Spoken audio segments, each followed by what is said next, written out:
قرآن مجید فرقان حمید میں یوں تو 6600 سے زیادہ آیتیں ہیں. ہمیں تو ہر آیت کو پڑھنا چاہیے، ہر آیت کو سمجھنا چاہیے، مگر اسپیسیفکلی خاص طور پر 89 کے قریب آیتیں وہ ہیں جس میں رب کریم نے ڈائریکٹلی براہ راست ہم سے بات کی ہے. یا ایھا الذین آمنو کہہ کر، اے ایمان والو، ٹھیک ہے، او یو بلیورز، یہ ڈائریکٹلی مجھ سے اور آپ سے میرے رب نے بات کی ہے. اچھا، اب دنیا میں ہمارا باس ہم سے بات کرے، ہمارا جس کے سپروائزر ہم سے بات کرے، ہمارا کسٹمر ہم سے بات کرے، ہماری فیملی ہم سے بات کرے، ہمارے دوست ہم سے بات کرے، جتنا امپورٹنٹ شخصیت ہم سے بات کرتی ہے ہم اس کا میسج پہلے سنتے ہیں، توجہ سے سنتے ہیں. کچھ لوگ ہماری زندگی میں بڑی پریورٹی رکھتے ہیں. ہم نے اپنے موبائل فون میں بھی کچھ پریورٹی نمبر رکھے ہوتے ہیں کہ یار یہ میسج سب سے پہلے سننا ہے. اللہ کا پیغام تو سب سے زیادہ امپورٹنٹ ہے نا، اور جس میں رب نے مجھ سے بات کی ہے. انفارچونیٹلی حالت یہ ہے کہ 30 سال 40 سال 50 سال زندگی گزر گئی، اب تک صرف وہ 89 آیات بھی ہم نہ پڑھ سکے جس میں اللہ نے مجھ سے اور آپ سے، جی ہاں آپ سے اور مجھ سے بات کی ہے. تو نیت میں نے یہ کی کہ کیوں نہ کوشش کریں کہ ان آیتوں کو باری باری پڑھنے، سننے اور سمجھنے کی کوشش کریں. کہ آج قرآن پاک میں جو سب سے پہلی آیت، کوشش یہ بھی کریں گے کہ اس کو سیکوینس وائز چلائیں. تو سورہ بقرہ کی آیت نمبر ہے 104، پارہ نمبر 1 ہے، اور یہ پہلی آیت ہے جس میں اللہ کریم نے ڈائریکٹلی ایمان والوں سے خطاب فرمایا. اور سبحان اللہ، اس پہلی آیت میں ہی مقام رسول بتایا جا رہا ہے، اس پہلی آیت میں ہی گویا عشق رسول کا انداز بتایا جا رہا ہے. تو گویا اس سے بھی پتہ چلتا ہے کہ سرکار دو عالم علیہ السلام کی اہمیت اور آپ کا مرتبہ رب کے نزدیک کیا ہے، کہ پہلی بار قرآن کی سیکوینس کے لحاظ سے مومنوں سے بات کی جا رہی ہے. اور وہ پہلی آیت جو قرآن میں آتی ہے وہ نبی پاک کی شان، آپ کا مرتبہ، آپ کا مقام بتاتی ہے. سبحان اللہ، یہ شان ہے جناب رسول اللہ صلی اللہ تعالی علیہ وسلم کی. سیدی اعلیٰ حضرت امام اہل سنت لکھتے ہیں نا، وہ خدا نے ہے مرتبہ تجھ کو دیا، نہ کسی کو ملے نہ کسی کو ملا، کہ کلام مجید نے کھائی شہا، تیرے شہر و کلام و بقا کی قسم. تو یہ شان ہے جناب رسول اللہ صلی اللہ تعالی علیہ وسلم. قرآن کہتا ہے بسم اللہ الرحمن الرحیم، یا ایھا الذین آمنوا لا تقولوا راعنا وقولوا انظرنا واسمعوا وللکافرین عذاب علیم. اب یہ آیت میں بہت خوبصورت بات سکھائی گئی ہے اور بہت پیارا اس کا بیک گراؤنڈ ہے، بہت شاندار اس کی وجہ ہے. پہلے ترجمہ سنتے ہیں. اے ایمان والو، راعنا نہ کہو، اور یوں عرض کرو کہ حضور ہم پر نظر رکھیں، اور پہلے ہی سے بغور سنو، اور کافروں کے لیے دردناک عذاب ہے. اچھا، اب یہ بات کیا ہے، راعنا کیا ہے اور کیا کہا گیا تھا؟ ایکچولی معاملہ یہ تھا کہ جب نبی پاک علیہ السلام ابتدائے اسلام میں صحابہ کرام کو دین کی باتیں بتاتے، احکام اسلام بتاتے، تو اب ہمارے یہاں تو الحمدللہ ہم اسلامی ملک میں رہتے ہیں، ہمارے آس پاس بھی سارے مسلمان ہیں. پہلے تو ایسا نہیں ہوتا تھا، تھوڑے سے مسلمان ہوتے تھے تو یہودی اور غیر مسلم بھی آس پاس ہی گھوم رہے ہوتے تھے، وہ بھی آگے بیٹھ جاتے تھے. تو نبی پاک علیہ السلام جب بھی صحابہ کو کوئی بات بتاتے تو صحابہ کرام علیہ رضوان کا ایک جو ہے وہ ادب کا ہی انداز کہیں گے، لیکن وہ کیا کہتے تھے، جیسے ہمارے انگریزی میں کہتے ہیں نا، پارڈن پلیز، کم اگین، ذرا دوبارہ بتائیے، ہم کوئی بات نہیں سن پاتے تو ہم یہی کہتے ہیں ذرا ریپیٹ کر دیں. تو وہ کہتے تھے راعنا یا رسول اللہ. یوں دیکھا جائے تو اچھا لفظ لگ رہا ہے کہ حضور رعایت فرمائیے، ہماری رعایت فرمائیں، پلیز اس کو ریپیٹ کر دیں. تو نبی پاک علیہ السلام وہ بات دوبارہ دہرا دیتے تھے. لیکن یہودی جو تھے وہ بھی آ کے بیٹھنے لگے اور وہ بھی راعنا راعنا کہتے تھے. اچھا، مسلمانوں کی لینگویج میں یہ معنی ٹھیک تھا، مگر یہودیوں کی زبان میں اس کا کوئی دوسرا معنی بھی بنتا تھا جو ادب والا معنی نہیں تھا، اس کا ڈیفرنٹ معنی تھا، اور وہ اس میننگ میں معاذ اللہ نبی پاک علیہ الصلوۃ والسلام کی شان میں گستاخی یا مذاق کی نیت سے یہ جملہ اگین ریپیٹ کرتے تھے۔ اب وہاں پر حضرت سعد بن معاذ رضی اللہ تعالیٰ بھی موجود تھے، جن کو یہودیوں کی لینگویج آتی تھی، ان کی ٹرمینالوجیز کو وہ سمجھتے تھے۔ وہ بڑے غصے میں آ گئے، کہتے اے دشمنان خدا و رسول، اگر تم نے ابھی یہ لفظ کہا تو تمہاری گردن سر سے اڑا دوں گا۔ تو یہودی کہنے لگے کہ آپ ہمیں کیوں پرابلم کر رہے ہیں، ہمیں کیوں ٹونٹ کر رہے ہیں، ہمیں کیوں ڈانٹ رہے ہیں؟ آپ کے صحابی بھی تو کہتے ہیں، وہ بھی رائنا کہتے ہیں، ہم بھی رائنا کہتے ہیں۔ اب حضرت سعد بن معاذ رضی اللہ تعالیٰ کو تو پتا تھا کہ یہ کس نیت سے کہہ رہے ہیں، تو آپ بڑے غمزدہ ہو کر، رنجیدہ ہو کر پیارے آقا علیہ الصلوۃ والسلام کی بارگاہ میں آئے۔ اس سے پہلے کہ وہ عرض کرتے، قرآن پاک کی آیت نازل ہو گئی۔ اللہ اکبر، سبحان اللہ ہے۔ نبی پاک کی شان دیکھیں کہ وہ لفظ ہی پسند نہیں ہے رب کی بارگاہ میں۔ اچھا، اب صرف منع نہیں کہا کہ رائنا نہ کہو، ایک آلٹرنیٹو بیوٹیفل ورڈ دیا قرآن نے۔ اب سوچئے، میں جو بات ڈسکرائب کرنا چاہتا ہوں نا، بہت بڑے بڑے لوگوں کے پاس اب جب جائیں نا تو ان کے آفس کا، ان کے سیکریٹریٹ کا باقاعدہ ایٹیکیٹس لکھے ہوتے ہیں کہ آپ نے اس طرح بات کرنی ہے، آپ نے یہ ڈریس کوڈ پہننا ہے، آپ کا جناب یہ ٹائم ہوگا، پہلے سیکریٹری سے انٹرویو لیں گے، یہ ٹائم لیں گے، واٹ ایور۔ بڑے بڑے آفیسز، درباروں کے اصول بادشاہ خود وضع کرتے ہیں، خود ڈیفائن کرتے ہیں۔ دربار رسالت کی شان دیکھو کہ محبوب سے بات کیسے کرنی ہے، وہ رب قرآن میں بیان فرما رہا ہے۔ کیا کہا؟ اللہ فرماتا ہے اے ایمان والو، رائنا نہ کہو، انظرنا کہو۔ انظرنا کے معنی کیا ہے؟ حضور نظر رحمت فرمائیے، ہم پر نظر فرمائیے۔ اچھا، یہاں ایک اور بہت خوبصورت، بہت ساری کنفیوژن دور ہو جائے گی۔ عاشقان رسول ایک بڑا پیارا وظیفہ پڑھتے ہیں، مل کے پڑھ لیتے ہیں۔ یا رسول اللہ انظر حالنا، یا حبیب اللہ اسمع قالنا، اننی فی بحر ہم مغرق خذ یدی سہل لنا اشکالنا۔ کیا پیاری اس کی بات ہے۔ اس کے معنی کیا ہے؟ یا رسول اللہ ہمارے حال پر نظر فرمائی، انظر حالنا، یا حبیب اللہ اسمع قالنا، حضور جو ہم کہہ رہے ہیں نا، جو عرض کر رہے ہیں وہ بھی سن لیجئے۔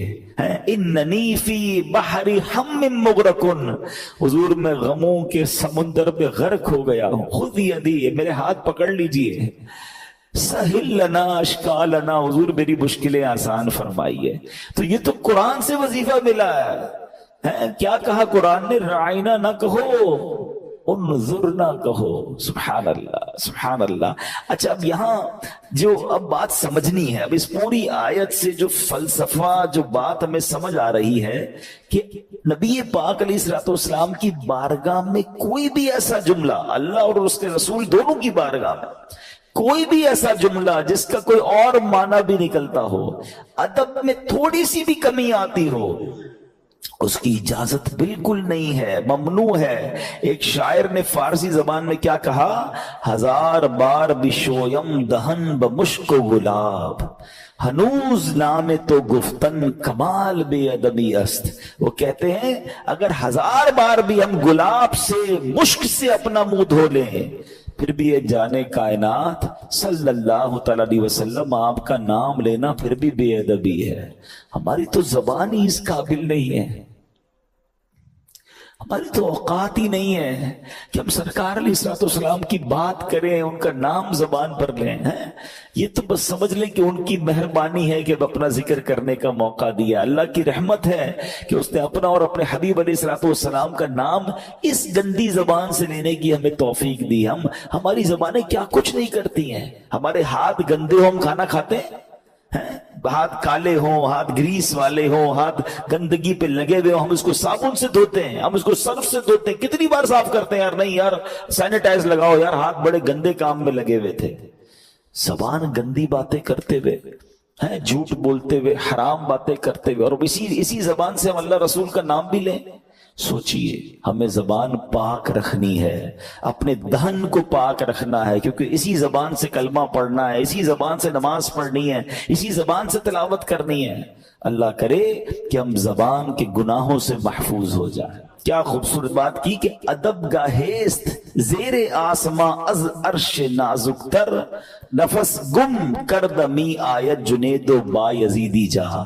کہتے ہیں آسمان کے نیچے ایک ایسی ادب گاہ ہے جو عرش سے بھی زیادہ نازک ہے۔ حضرت جنید بغدادی اور حضرت با یزید بستامی بھی یہاں سانس روک کر حاضری دیتے ہیں۔ یہ مقام ہے جناب رسول اللہ صلی اللہ علیہ وسلم کا، اور صحابہ کرام علیہ الرضوان اسی انداز میں پیارے آقا کے دربار میں جب پیش ہوتے تھے نا، تو صحابہ کرام کا انداز یہ ہوتا تھا کہ جب آپ بیان سنتے نا نبی پاک کا، تو دیکھنے والے یہ سمجھتے کہ ایسے بیٹھے ہیں کہ آپ کے سروں پر آ کر پرندے بھی بیٹھ جائیں، اسٹل بادب۔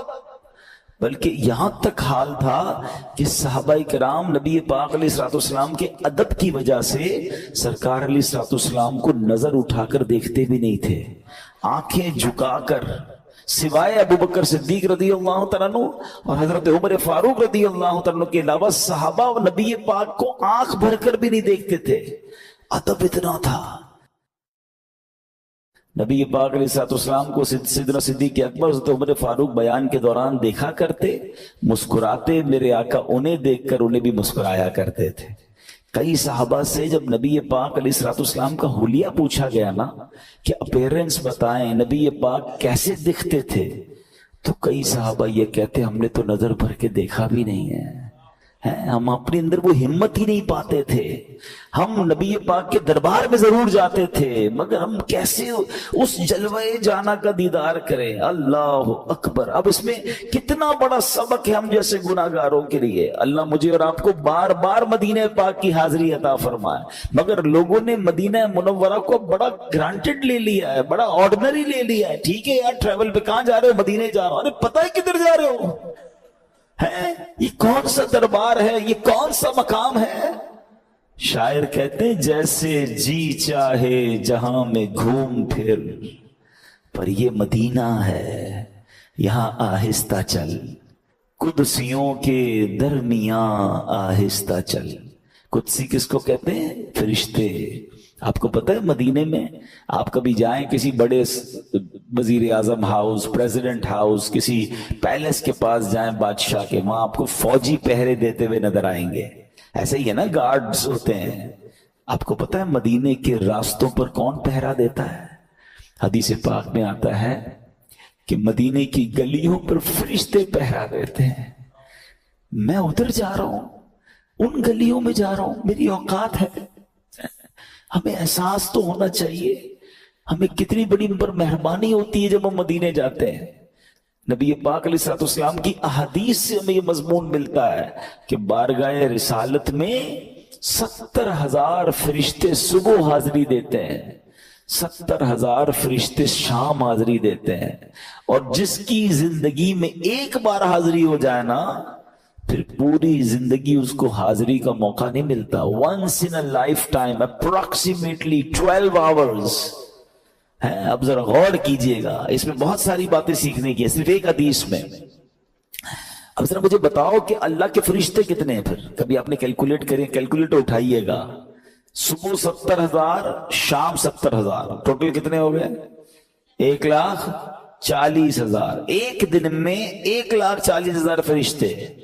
اور یہ کب سے جاری ہے سلسلہ؟ From last more than 1400 years۔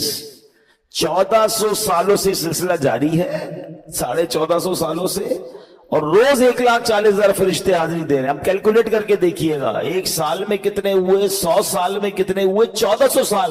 آپ کا کیلکولیٹر جواب دے جائے گا، اور قیامت تک یہ سلسلہ جاری رہے گا۔ تو سیکھنے کو پتہ کیا مل رہا ہے؟ فرشتے ہیں کتنے ہیں؟ علماء کہتے ہیں، حدیثوں میں بھی یہ مضمون موجود ہے کہ اللہ کے فرشتوں کی تعداد اللہ کے سوا کوئی نہیں جانتا۔ اتنے اللہ کے لشکر ہیں، اللہ کے فرشتے ہیں، اللہ کی مخلوقات ہیں۔ اچھا، جب اب اتنے فرشتے ہیں، ان کی ڈیوٹی کیا ہے؟ ان کا کام کیا ہے؟ اب پڑھو قرآن، ان اللہ و ملائکتہ یصلون علی النبی۔ ہم ایمان والوں والی آیت پڑھ رہے ہیں نا, یہ آیت آئے گی ہمارے انشاءاللہ اگلے کسی بیان میں, لیکن آج پھر آ گئی ہے, یا ایھا الذین آمنوا صلوا علیہ وسلموا تسلیما. درود پاک پڑھ لیں. اللہم صلی علی سیدنا و مولانا محمد عدد ما فی علم اللہ صلاۃ دائمۃ بدوام ملک اللہ. تو اس آیت میں کیا کہا گیا ہے؟ ان اللہ و ملائکتہ یصلون علی النبی, بے شک اللہ اور اس کے فرشتے اس غیب بتانے والے نبی پر درود پڑھتے ہیں. اے ایمان والو تم بھی ان پر خوب درود و سلام بھیجو.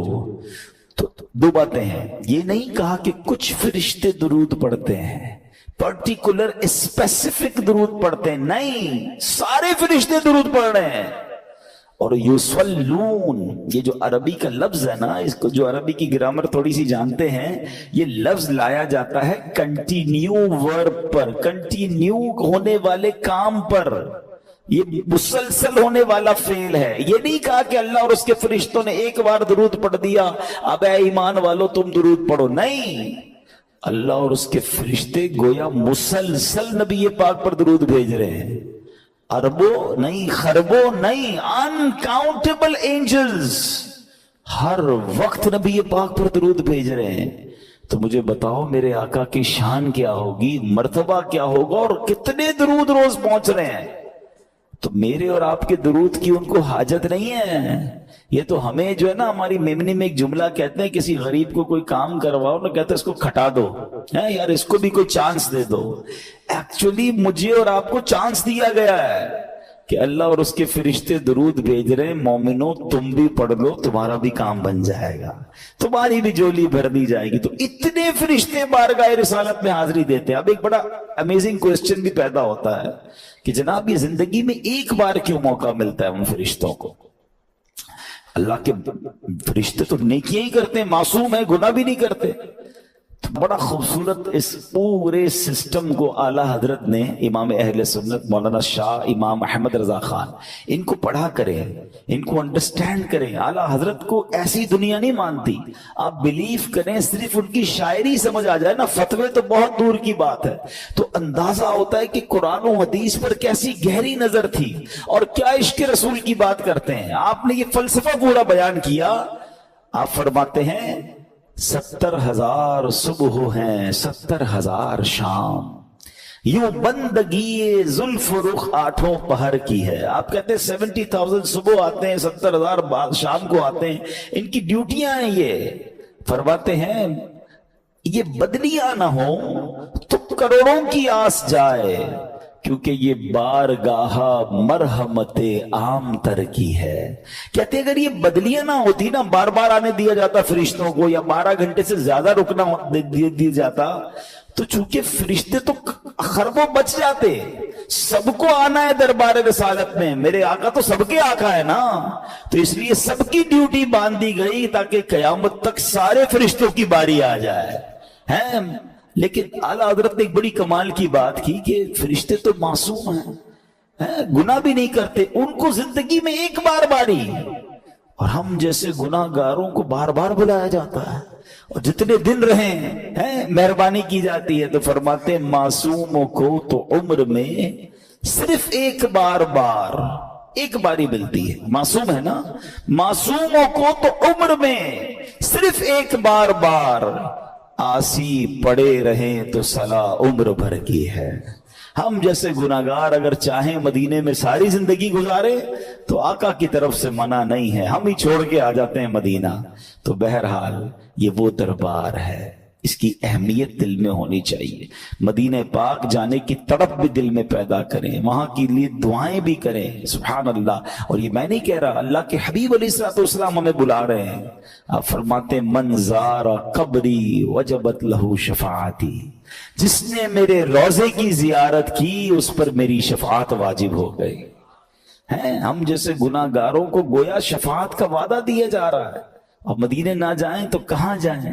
ان کے در سے دور رہ کر کیا جییں ہم کیا مریں, آہ ایسی موت ایسی زندگی اچھی نہیں. یہاں جو میں بات کرنا چاہ رہا ہوں کہ دربار رسالت کے آداب یہ قرآن بیان کر رہا ہے. ایک اور جگہ پیارے آقا سے بات کیسے کرنی ہے، آپ کو پکارنا کیسے ہے، یہ بھی قرآن بیان کر رہا ہے. ارشاد فرمایا لا تجعلوا دعاء الرسول بینکم کا دعاء بعضکم بعضا. فرمایا اے لوگو، رسول کو پکارنے میں آپس میں ایسا نہ بنا لو جیسے تم میں سے کوئی دوسرے کو پکارتا ہے. آج جب ایک دوسرے کو نارمل انداز میں پکارتے ہیں نا، مگر بارگاہ رسالت میں انداز نہیں ہوگا. ہاں اللہ اکبر. نبی پاک علیہ الصلوۃ والسلام کو پکارنا ہے تو با ادب انداز سے پکارنا ہے. یا رسول اللہ، یا نبی اللہ، یا حبیب اللہ، یا امام المرسلین، یا رسول رب العالمین، یا خاتم النبیین. نبی پاک کو بہترین القاب کے ساتھ پکارنا ہے. نبی پاک علیہ السلام کو نام کے ساتھ نہیں. جب رب عز و جل نے قرآن میں یا ایوہ النبی کہہ کر یا ایوہ المدثر، نبی پاک علیہ السلام کو کن خوبصورت ناموں سے پکارا گیا ہے. باقی سارے نبیوں کو نام سے پکارا گیا، مگر جب رسول پاک علیہ السلام کی باری آتی ہے تو قرآن بھی سبحان اللہ کیا خوبصورت انداز میں اپنے حبیب کا ذکر کر رہا ہے. کہیں رحمت للعالمین کہا جا رہا ہے، کہیں خاتم النبیین کہا جا رہا ہے، کہیں طٰہٰ کہا جا رہا ہے، کہیں یاسین کہا جا رہا ہے. ذرا سوچئے، کہیں شاہد کہا جا رہا ہے، کہیں نذیر کہا جا رہا ہے. نبی پاک علیہ السلام کے کتنے نام قرآن میں جو ہے وہ رب نے بیان. جب نبی پاک علیہ السلام کی بات کریں گے نا تو بی کیئرفل. ہاں یہ بڑے ادب کا مقام ہے. تھوڑی سی بھی بے ادبی ایمان کو ضائع کر سکتی ہے. اسی آیت کا جو لاسٹ پارٹ تھا نا کہ جن کو کہا گیا کہ رائنا نہ کہو بلکہ انظر نہ کہو، وہاں کافروں کا عذاب بھی بیان کر دیا قرآن نے. فرمایا وَلِلْكَافِرِينَ عَذَابٌ عَلِيمٌ، اور کافروں کے لیے دردناک عذاب ہے. اچھا، اس سے پہلے بڑی خوبصورت بات ہوئی. کیا فرمایا؟ وَقُولُ انظُرْنَا وَاسْمَعُوا. فرمایا پہلے ہی بغور سنو نا. میرے حبیب کو بار بار ریپیٹ کیوں کرنا پڑے؟ آئے ہائے، آپ پیار دیکھ رہے ہیں، محبت دیکھ رہے ہیں. پہلے تو بتایا کہ لفظ کون سا یوز کرنا ہے، انظرنا یوز کرنا ہے، رائنا نہیں کرنا.